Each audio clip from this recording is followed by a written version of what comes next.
Welcome back, everybody, to another episode of Outside the Box. And if you're watching on YouTube, you already know that this is a very special episode for me. If you're listening on any of the audio platforms, I'm about to tell you why it's a very special episode for me. I am with my mother, the great Jenny Rogers, and I'm going to call you Mom. I'm going to call her Mom for this episode. She's Jenny. She's behind the cameras for all of our shows. And we work every day together. We do so much. Why don't you just kind of explain to the audience kind of what you and I do on a daily basis? Man, I wasn't expecting what we do. First of all, Ben, I cannot tell you, I've wanted to be on the show forever. It's tough to get on the show. I've asked to be on the show since the show started, Mm-hmm. and I didn't know what I had to do to get on the show, but I just want to thank you and thank you in advance. And also, I did not know how kind of unnerving it is. So, I always think when I'm sitting there and filming is like piece of cake. I mean, why are they nervous? Why are they worried what they look like? And it is. I mean, I'm a little nervous. Well, you're doing great. No, I'm nervous. I'm legit nervous. So anyway, you asked me about what we do together, and for those that don't know, I was a choral director, and I'm a musician and a teacher, and that's kind of my wheelhouse. And so when it was time to retire from directing, it was just a natural fit because you needed someone to do the videos, to do the editing and recording, and that was kind of part of what I've done all through my life is push, play, and record, and put shows together. So it was a natural fit, the two of us. Yeah, and it was actually more natural than I even realized at the beginning. As we've been doing this now for years, and it kind of dawned on me how similar this must be to what you were doing with recording albums. You've put out how many CDs now? You've had 4. Ben, you've been on all of them. I'm featured, but you've done a lot of recording. Yeah, I actually worked in a couple studios in Knoxville. Mm-hmm. When you guys were real little, yep. And even before your dad and I were married, I worked in Gatlinburg at a studio called Big Mama's. I did not know that. Yeah, and that was my songwriter wannabe days. And Big Mama's in Gatlinburg. In Gatlinburg, yeah, I pushed play and record there, worked there. And so then, you worked in the studio? Yeah. Was it a scenario where you worked for studio time? Yes. Okay. Well, sometimes most of it was for studio time because, I was wanting to record my songs, and that was the easiest way to get studio time. But I did Big Mama's and then did Southern Sound and Knoxville for a while. But all that definitely kind of groomed me to do something I had no idea I was going to be doing, which is working for you. No, we had no idea it would turn into what it has. Yeah. And I'm going to say it in front of everybody. It's been one of the great joys of my life to get to do this with you. I've gotten to work very closely with my dad, Dr. Rogers, your husband, and now I get to do the same with you, and I feel like the luckiest kid on earth. Oh. So I feel very grateful that we get to do this. But this has been so much fun, and to have you on the show, I have we have a general idea of where we want to go, but knowing you and I and how we do things, it could head in a number of different directions. But in addition to doing all the stuff with performance medicine and our YouTube channel and the podcast, you've also been writing, and you've written a couple books, and this one right here is your latest. It's called Momma Bear Meditations. I'm super proud of this because you can see it's written by Jenny Rogers, my mother, but also illustrated by my cousin, Caroline Jinks. So it's a special book for our family. why don't you talk a little bit about that and how, like, what that process has been, how long you've been working on it, and why? Well, truly, your grandmother, Grandmother Rogers, always said there's a book in each of us. Yeah. I mean, everybody has a book in them. And so that's, I've always heard that, is that you always have something that you want to say and that you should pass on. So writing has always been my place to be able to maybe pass what I know on. But as far as this book, Momma Bear Meditations, is kind of different than what I've written before. It was actually birthed out of a conference that I went to for outreach at Christ Fellowship, and Jamie Winship was there. Mm-hmm. And I told you a little bit about it, but Yeah. I went there just thinking that I would see what the church was doing outreach wise. I had started a website a long time ago just called Noah Outreach. I love community outreach. I love like joining in with others to help others. So that's that's something in my wheelhouse. I love doing the natural. And so I went there, and he said it wasn't like we were going to do something together. He did a challenge and said, how many of you have 10 people that you know that you influence? And I thought, 10 people that I influence. I mean, I'm a teacher, so I'm sure I influence a lot of people, hopefully in a positive way. And but I was thinking, okay, sure, I have 10 people I influence. And he had a circle, and he said, in what areas is your influence? And so mine was in 2. I definitely in teaching, and definitely in family.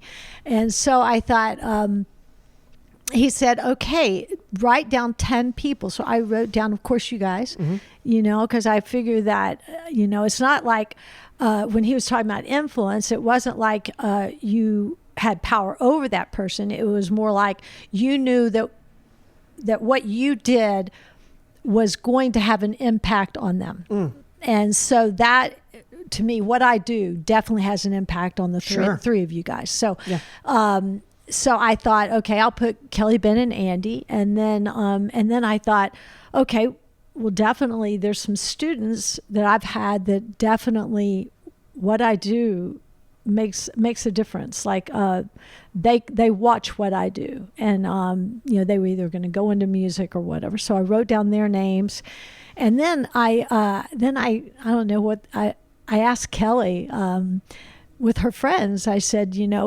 which one of those kind of would be one that would be that this, that if I wrote down something like just whatever I was thinking, just some of my thoughts, it would be of influence to them. And so she gave me a couple names. So I had these names written on a piece of paper, and then I was expecting that Jamie would say what to do with my 10 people, like have them to dinner, or, I didn't know what he was going to say.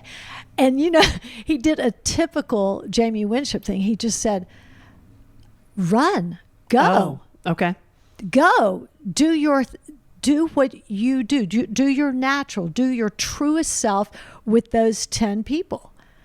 And I was like, oh, and everybody just kind of got up, and I went to my car, and I thought, okay, well, what do I do with those 10 people? I didn't know whether to have them over or but I thought influence, and I thought I'm going to just put them all on a text message, and I'm just going to sit down, and if I could actually redo life again, what I would call parenting or teaching, or just things that I would want them to know that is different than what I'd said before. Like, I was undoing a lot of things. When you retire, you undo a lot of things and redo a lot of things. And so anyway, I started the text messages, and I just started out with, I knew that it was just a time to be still, and for me personally, to meditate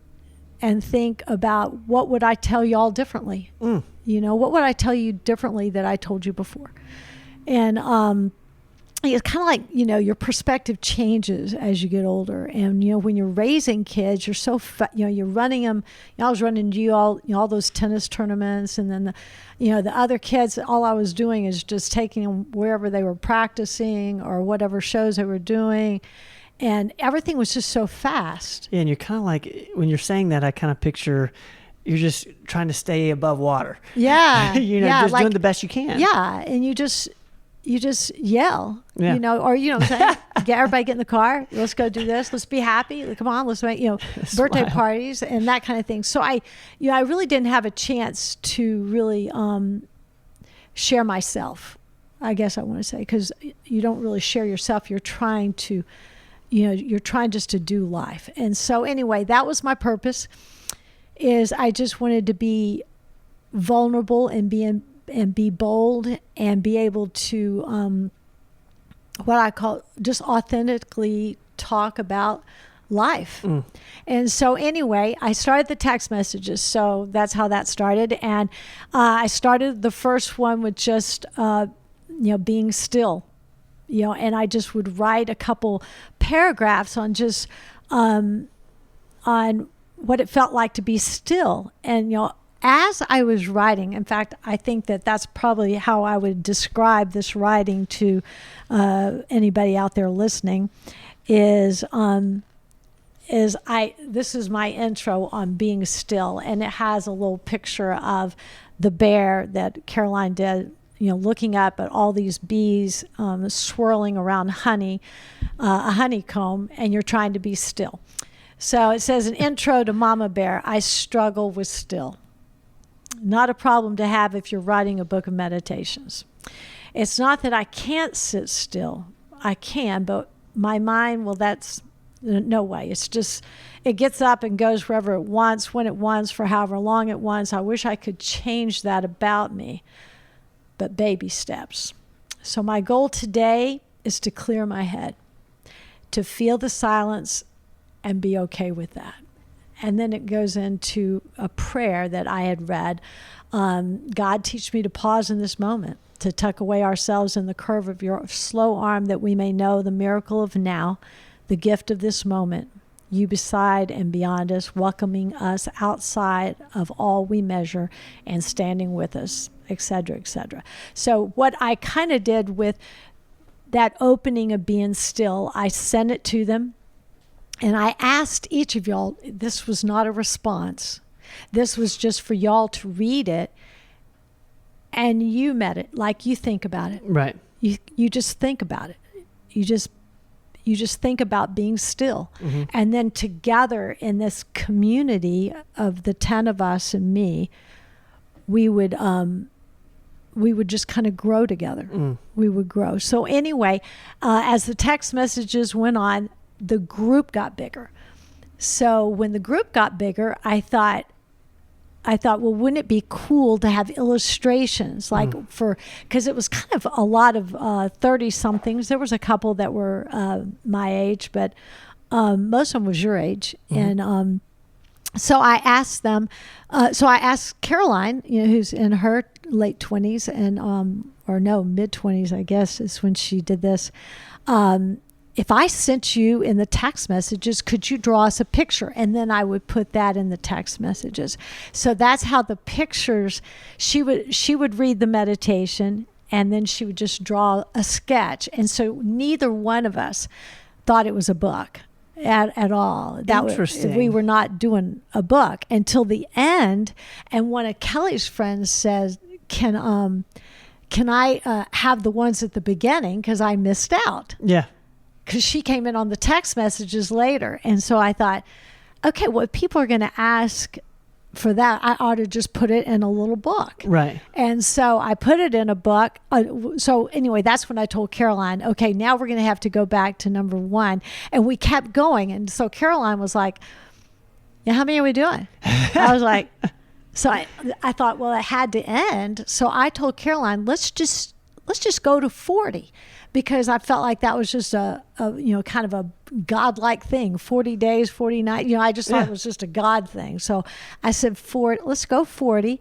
And so when we finished the wilderness right at the end, I said to everybody on the text messages, hey, thanks. And so I did, I looked at Book Baby, and I just did it myself, and just self-published. And that's so cool. And then I immediately, when I got them, I sent them to my text message group and let all of you guys have one. And then I decided just to keep writing. So I started a website called Momma Bear Meditations and .com. So I'd love for you to visit my woods, because I try to write. Since the book, I've written 20 more, so that's nice. Yep. And so 20 new ones are on there without the illustrations, because I thought that when I finished 40, I'd ask Caroline maybe if she would join me again in Momma Bear 2, and just keep writing, kind of what God brings to my mind. I want to unpack, and words. Like right now, what I'm writing is oh gosh, now it just left me. Yeah, I'm gonna tell you though, because it's communicate. Yeah, because we've been talking about. I'll tell you how that came about. Is I thought when we were somehow I was communicating to Matt about something about the song, and then he had said, "Well, does Ben know about?" Well, we just had not. Yeah. So I thought, you know what? I'm gonna unpack that word, because that is one thing that we really strive to do so much, and yet humans really struggle with it, having enough. When is enough communication? When is too little? How much do I want to disclose? How much do I want to, keep Well, it also is funny you say communicate, because I feel like communicate ties in with influence so much. Yeah. Because we all have people that we influence, and we influence them through communication, through communication and obviously example and things like that. But, this book is a form of communication with the people that you influence. Yes. Yeah, and it's super interesting. Yeah. Because you kind of have to have both. Yeah. I figured that the two things that people can't take away from you is, one is your identity, Mm-hmm. who you truly are. Mm-hmm. And that's there. No one can do anything about it. That's it's who you truly are. And then the second is your influence. Is that you're influencing all the time. All the time. All the time. I really am so proud of each of you guys. Your influence here, just on the channel, and what you're bringing to people out there. Just all the shows, and being so vulnerable yourself. Coming from the athletic world to the world behind a mic is like incredible to me, and also how much you're helping other people. And then your dad, you talk about influence. Yeah, oh my absolutely. gosh, it's like on. And Kelly and her world, aesthetics here, is just how much she's influenced and making people feel beautiful and loved, and just does such an amazing job. And Andy is just the tender spirit that Andy is. Somebody walks in a room and they feel better. Oh, they feel better. They Absolutely. feel better just by being there. And then also all of your gifts are just amazing. So our influence is just so important, and also to know that you are an influence. Everybody out there you're an influence. You influence people every single day. In fact, the way that I've used the meditations here is like I've gone to book clubs and just talked to them about influence, and that if you want to have an influence on other people, that you take this book and you do your thing with it. You pick one of those meditations that has been something that had it really, when you were reading it, that it really spoke to you, and then you share that with someone. You share that influence, how it influenced you. You share that with someone else, so it becomes your influence. This is not mine. These aren't stories about me. It's unpacking words that every single person, the word needy, and I thought, gosh, everybody says, "Oh, you're so needy." Well, you do have needs. When I'm saying, let's unpack the word needy. We're all a little needy. We're all a little needy here, But my favorite about influence and is my Momma Bear, 87, is at the Blake now. Well, she loves this Momma Bear because the meditations, and I'm going to just get this one out just because this is kind of what she is. There's one meditation there about doing it now. And I don't remember what, I don't really remember what prompted me, but because definitely all the meditations center around experiences, So one was really about, why do we procrastinate instead of just doing it? That we don't. Well, my mom took that, and you can read the meditation in there. And at the Blake, whatever God spoke to her in that meditation, it was like every person she met there is, we don't have, we're getting older.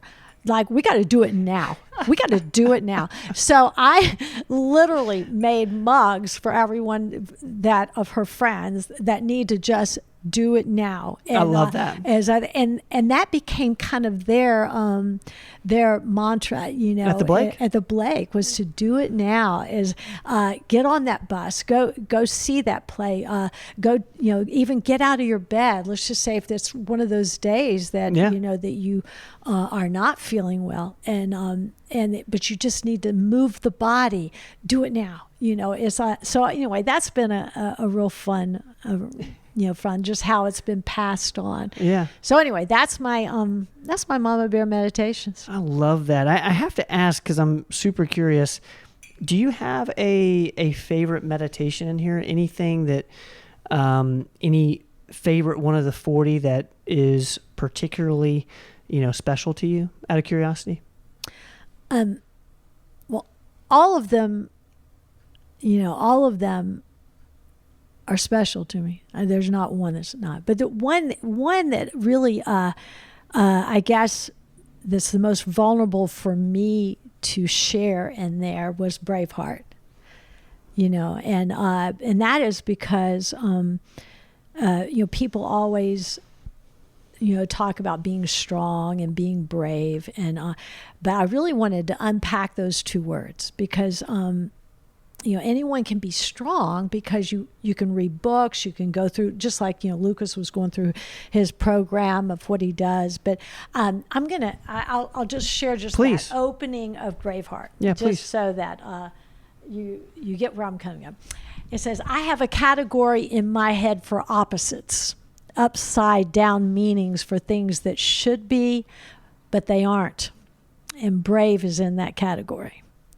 You hear the words strong and brave as if they were performing on stage. The opening act, strong, stirs the crowd and gets them pumped up for brave to come out and give them what they came for. A team effort, but you know who they remember, the brave. Anyone can train themselves to be strong. Read the books, do your homework, exercise your mind and body so it responds to your little engine whispering, you can do it, you can do it, you can. I got strong. But brave is that word you don't want to hear, that call you don't want to answer, that road you never, ever want to travel. Ask me to be brave, and immediately, without thinking, the wall goes up. I am in self-protect mode, and everyone around me needs to get out. And then I pause to put my walls down. And that's where the meditation is. That's usually where I leave the computer. And I'm like, okay, I've really got to ask God about this one. Anyway, this is what came. As strong is attached to the physical, brave is attached to the heart. And the heart, well, it's the heart. The place that pumps out love, hope, and courage. The heart stuff is the hard stuff because you fear there won't be enough and it's going to hurt. Not true and true. Brave hearts have more love, hope, and courage than you can ever imagine. The hurt part is the process of it circulating through your veins and back into your heart, so there's more and more to be poured out in the moment. Brave hearts are a phenomenon. They walk through fire and never burn, pass through rivers and are never swept away. Their steady beat carries on and on and on. Crazy amazing. Whether your brave heart is past, present, or future, let it be the biggest part of your story. It is mine. I love that. And then I say, bless Momma Bear. Because what I really wanted to shout out to... We'll see the picture for that. Yeah, that is a bear in the midst of fire, and really just standing in the fire and not getting burned. And I thought she did a great job. Oh, that's amazing. And her heart. And I really, we talked about fear, and so many times, just you and me, and what we fear, and that's one of my fears, is having to be brave. Because when you're brave, it means that that you don't know what the outcome is going to be. You don't know if there's going to be enough time, that you've got to walk through the waters, and there's just no book for it. Strong there is. Yeah, you don't learn how to be brave necessarily. Yeah. To be brave is you've had to exercise brave, and that's not something that you ever raise your hand for. And so I just want to give a shout out to all our brave hearts. It's all of those who've had to walk through fire, and it's been really, really difficult, and you wouldn't ask anyone else, oh, I think this is a great thing, be brave. No, you can be strong, and that's hard. But being brave is just a category that, wow, I'm always inspired by the brave. Yeah, I mean, I also kind of think of that with influences as well. Yeah. Like, I'm very much encouraged and inspired by people who have brave hearts. Oh, and, yeah. They have influence on me. Yeah. And maybe that's where we get our bravery from, is through these amazing examples that are out there, and their stories. Yeah. And I have to say, when the kids were real little, I made each of them a bear. So all of this is kind of weird that it kind of comes to where I'm 65 and saying, okay, Momma Bear. But I made them bears, and I could look at them as just little kids, and I knew that inner side. I don't know. I could see through your eyes, who your truest self. And so with you, I immediately saw wisdom, and I couldn't decide if when I saw wisdom, when you were just a little baby, it was probably because you were, you came early. It's probably because I was bald and you were bald. old-looking. You came early, and they said, you're all wrinkled. Okay. But anyway, I titled your bear Wise One. Yeah. And so there's a meditation on wise in there. And then Kelly came along, and I knew, I looked in her eyes, and just from the way that she was when she was 1, 2, and 3, she was Braveheart. On her bear was Braveheart. And I had no idea at that time that she was going to be the one that had type 1 diabetes. And so all of that bear that sat on her bed, she is one that is always in the unknown. Having a chronic illness is something that no one ever it goes on. It's with you all your life. So nobody really gives you that high five all the time. How's that can she's a brave heart every day. Yes, a brave heart. And then the same with Andy. Having type 1 also. With Andy, I saw a very tender spirit, and I don't know exactly how. That I knew that I knew, but it was, when he was little, he was so kind of not undone, but he wanted to carry kind of the burden for Kelly with that type 1, if you'll remember that, and that was before he was diagnosed, and it was just that tender side, and so it was true. So anyway, those are the meditations where they came from. So Braveheart really came from Kelly and all the Kellys out there. Yeah. That and Andy's, people who have chronic illnesses, and they have to be brave. That's my heart. Mothers out there who have to care for children that have chronic diseases. You have to be brave, and that's so hard. And so that was kind of where that came from. It's so fascinating, and I want to know, for the people out there who there's a lot of people who already have this book, how would you suggest they use it? Is this something that they can reread? Is this something that they do the 40 and then they follow along on the website? How would you suggest that they go through it? I don't feel think, like you could read through it a lot. I don't think this is something that sits in. This is something that I think should be handed away. Like, it should be given away. Like, in other words, if I was reading Momma Bear, and somebody gave and I knew, like, when I was reading Tender Spirit, and I knew someone that was just like this. The wind blows, like that maybe was so tender that they were tired. You know what I'm saying? Tender spirits, the ones who feel for other people and are constantly giving to other people. The caregivers out there, all you caregivers are tender spirits, and they get tired. And this meditation is all to them on how to be tender to yourself. Take care, like, you can be tender for other people and you light up that room, but take time for you. Well, what I would do is make sure I picked up another Momma Bear.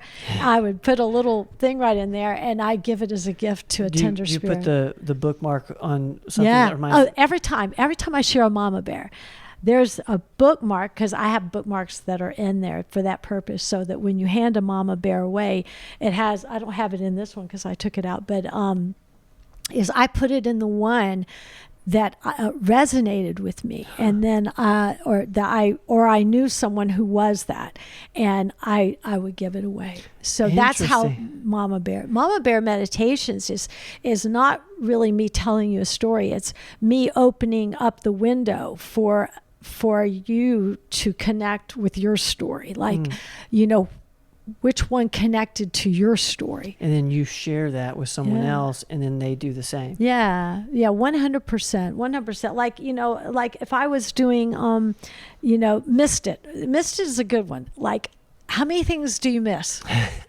Like, I beat myself up so much as a young mother,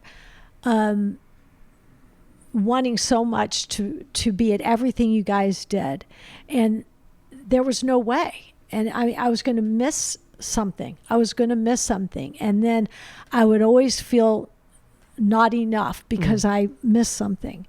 And I still, sometimes have, shame and guilt over missing something. So I really wanted to spend time on just like asking God's, what do you think about that? What do you think about me missing things? Like, for that. And so that was kind of important in here. So if I knew somebody who was feeling bad about missing something, then I would remember, okay, I'm going to get her a Momma Bear. Yeah, I'm going to get her a Momma Bear. Okay. And then that way you are, because this is kind of like all the things that, and I continue writing about them, that are real life things. But it's hard to meditate on them. It's hard to be still and really ask God, what do you think about that? What does love say about that? What does love say about me missing things? You know what I'm saying? Is that it was not to see the things I missed, but what did I gain? And also when I miss something, then someone else got to see that. Yeah. And so I have joy for them. And so all of those perspectives are Momma Bear, after I've kind of unpacked what that felt like, and then asking God to, what does love say about it? And then that's how it comes. That's how these are. I think that's so cool because, one way I interpret Momma Bear is not only the things that you've learned, but it's also like the things that you are in the moment experiencing and learning as well. So it's like a continuous cycle, and I can see how, and that's how, like, anyone with influence, which we all have influence, we're all learning all the time. It's one thing, I think, we connect with Dad, Dr. Rogers, with, is he's learning about, supplements and nutrition. And, one of my favorite things he says is, I used to think that supplements didn't do anything. Yeah. And now he believes strongly in them. Yeah. So it's kind of cool. And I feel like, this book embodies a lot of the things that you've learned, but also embodies a lot of things that you're learning currently. Correct. Yeah. I'm unlearning them. Like, when I say unlearning them, a lot of times, when you work really hard at being, like work really hard at being whatever you're wanting to be growing up, a good mother, a great teacher, name it, everything you aspire to be. Those things are not what, there's so much that you miss learning about life. That's like having to do something all the time rather than just being who you are and relaxing. It creates all that anxiety and all that stuff by trying to do. We've talked about that. And so anyway, this is kind of the undoing that having to be perfect. Having to be, and then also for me writing that and showing my imperfectness was hard. In fact, one of the meditations is the mirror is, what you want other people to see about you. So in other words, being vulnerable means that you would have to show things that you're not that good at, and things that you're scared about, things that you're afraid of, and you always want people to think that you're not afraid and that you're not nervous like I am. What I'm saying? I want people to think I'm not, that I've got it together, that kind of thing. And so this is undoing all of that. It's like bare bones. It's like my truest self. That would be this would be my truest self. Yeah. And the next 40 are more of my truest self. Yes, it's almost like a more and more of you. Yeah, absolutely. As you learn and get to know you better. Yeah. I wonder, and I know this is a cliche question, but I wonder, like, if the young mother that you were standing right in front of you in that camera, like, what would you tell her? I would tell her, you're beautiful. Fix your hair. I would tell her, what is the perm going on in that back? I'm glad you asked me that, because I would definitely tell her is don't rush through life. Man, don't hurry. Don't hurry. I wanted so much to get through things and hurry through them that I didn't really understand joy that well. Does that make sense? I didn't understand joy.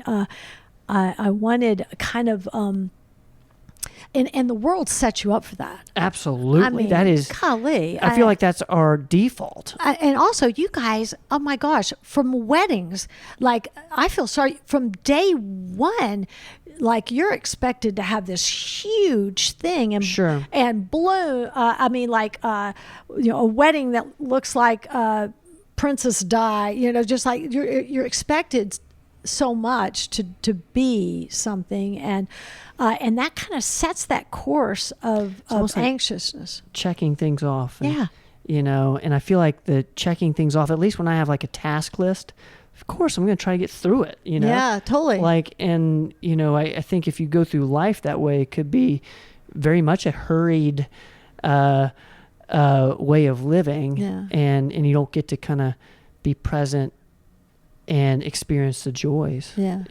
That's a powerful message. And I think too, the way, if I took Mama and let you know, like everyone is a mama.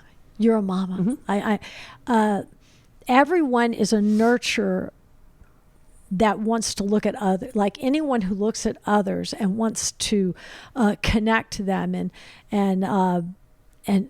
help them out, and like be a with person is a mama. And that is, and I feel like that's the way this book is. It's not really a mother figure and being a mother or a dad, like a real mother. It's caring for each other. It's nurturing the soul of each other and taking time and being still with one another. It's letting somebody know that you're there and taking the time to listen to them. Listen's another one in there. I kind of feel like, as you're talking, I'm just seeing that this book was you learning and unlearning that, Oh, yes, absolutely. Like the whole process of you becoming present, I feel like is right, yeah. written down. Yeah. I like the way you said that, like being present. Yeah. That is so hard. It's so hard. Excuse me, it was hard. Like I don't know if I ever did that when I was younger. I don't think present was like always moving forward, but never being still. And then being still was very programmed and very, being still right. I need to be more relaxed right now. Yeah, you think I'm kidding?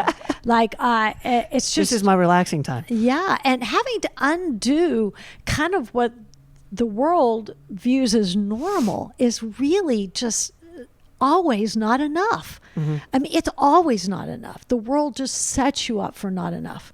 Everything, no matter how you parented or what or even parties, it's never going to be perfect. And so that scarcity model really is the soil for just anxiety and depression. And then you go through that thinking, oh man, I've really screwed up my kids, or I've screwed up my marriage, or I've screwed up my life. And I mean, you can go down a rabbit hole. Of that. But, yeah. I mean, if as soon as you seemingly fix one thing, right, you totally. sacrificed another, and it's like a never-ending cycle. Yeah, totally. That you can't get out of. Yeah, but I really want to encourage just listeners just to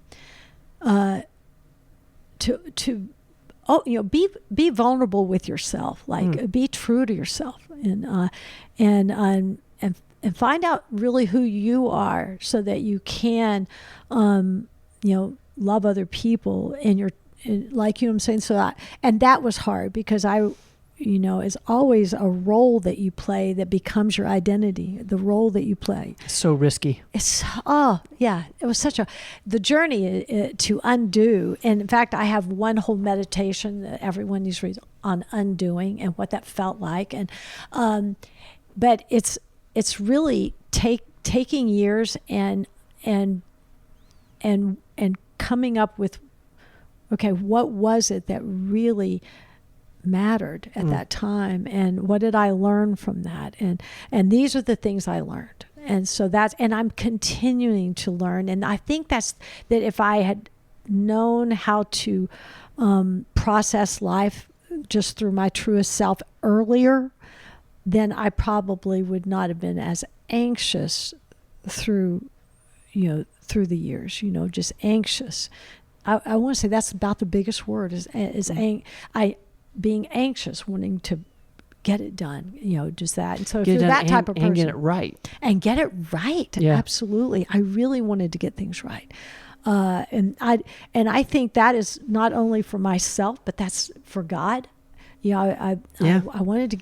I wanted God to see me as getting it right. And we know that right there is wrong. So you're right off the bat wrong by trying to get it right. So, so it becomes, so that's all of Momma Bear. And I don't want people to think that it's just for mamas. It's, I want it, everybody's a child, and everybody needs to have this, what I would call open-ended mama that's just there to open up opportunity for you to meditate with God, for whatever love is to you, that moment where you felt that you were loved without trying.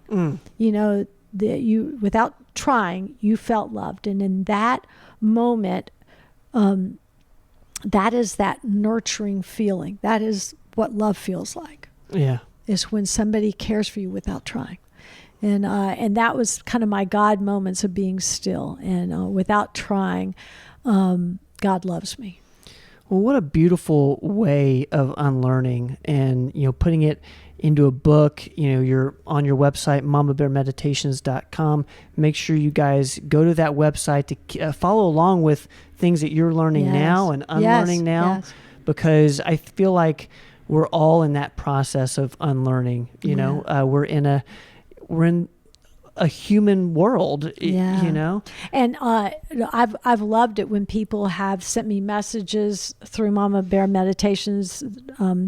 They've sent me message in there of coming to book or coming to a place and just talking with young people, or talking with mothers, or talking just with groups, just about being your influence, like who you are and what you have to gift the world. And I think that's kind of how that started, is like, go gift the world. And this is my gift.